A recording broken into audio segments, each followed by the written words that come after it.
ಚಿಕ್ಕದು ದೊಡ್ಡದು ಗಿಡ್ದು ಅನ್ನೋದು ತಲೆಯಿಂದ ಮೊದಲನೇದಾಗ ತೆಗೆದಾಕ್ಬೇಕು. ನಾನು ಈ ಸ್ಟಾರ್ಟಿಂಗ್ ಇಂದ ಹೆಚ್ಚು ಕಡಿಮೆ 1000 ಪೋಸ್ಟ್ ಮಾಡ್ಕೊಂಡು ಬಂದಿದ್ದೀನಿ. ಆದ್ರೆ ಯಾವ ಪೋಸ್ಟ್ಗೂ ಕೂಡ ಅನ್ಯಾಯ ಮಾಡಿಲ್ಲ, ಎಲ್ಲರೂ ಕೂಡ ಕೆಲಸ ಮಾಡ್ಕೊಂಡು ಬಂದಿದ್ದೀನಿ. ಅದರಿಂದಾಗಿ ಕೆಲಸ ಮಾಡೋದು ನಿಮ್ಮ ಒಂದು ದೊಡ್ಡ ಉದ್ದೇಶ ಆಗಿರೋದು. ಆ ಉದ್ದೇಶದ ಪ್ರಕಾರ ನಿಮ್ಮ ವ್ಯಕ್ತಿತ್ವ ಬೆಳೆಸ್ಕೊಳ್ಳೋದು ಈ ಪೋಸ್ಟ್ ಮುಖಾಂತರ ನಿಮ್ಮ ಉದ್ದೇಶ ಆಗ್ಬೇಕು.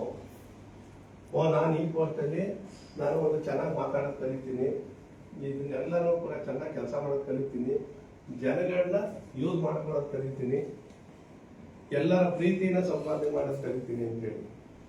ಆಮೇಲೆ ಒಂದು ಪೋಸ್ಟ್ ತಗೊಂಡ್ರ ಮೇಲೆ, ಒಂದು ಫಂಕ್ಷನ್ ಮಾಡೋದ್ರ ಮೇಲೆ 10 ಜನ ದೂರ ಆಗ್ಬಾರ್ದು, 10 ಜನ ಹತ್ರ ಆಗ್ಬೇಕು. ನಮ್ಮ ರೆಸ್ಪಾನ್ಸಿಬಿಲಿಟಿನ ಅದಕ್ಕೂ ಕೂಡ ಶೇರ್ ಮಾಡೋದು. ಲೀಡರ್ ಯಾವಾಗ ಆಗ್ತದೆ ಗೊತ್ತಾ?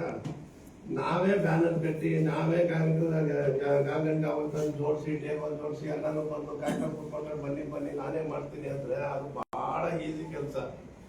ನನ್ನ ಕೆಲಸ ನಾನು ಮಾಡೋದಿದೆಯಲ್ಲ, ಅಥವಾ ಅಸೋಸಿಯೇಷನ್ ನಾನೇ ಮಾಡೋದಿದೆಯಲ್ಲ, ಬಹಳ ಈಸಿ ಕೆಲಸ ಅದು. ಅದು ಯಾರು ಬೇಕಾದ್ರೂ ಮಾಡ್ತಾರೆ. ಆದ್ರೆ ಬೇರೆಯವ್ರ ಹತ್ರ ಮಾಡ್ಸೋದಿದೆಯಲ್ಲ, ಅದು ನಿಮ್ಮ ಲೀಡರ್ಶಿಪ್. ಬೇರೆಯವ್ರ ಹತ್ರ ಮಾಡ್ಸೋದೇ ನಿಮ್ಗೆ ಲೀಡರ್ಶಿಪ್ ತೋರಿಸೋದು.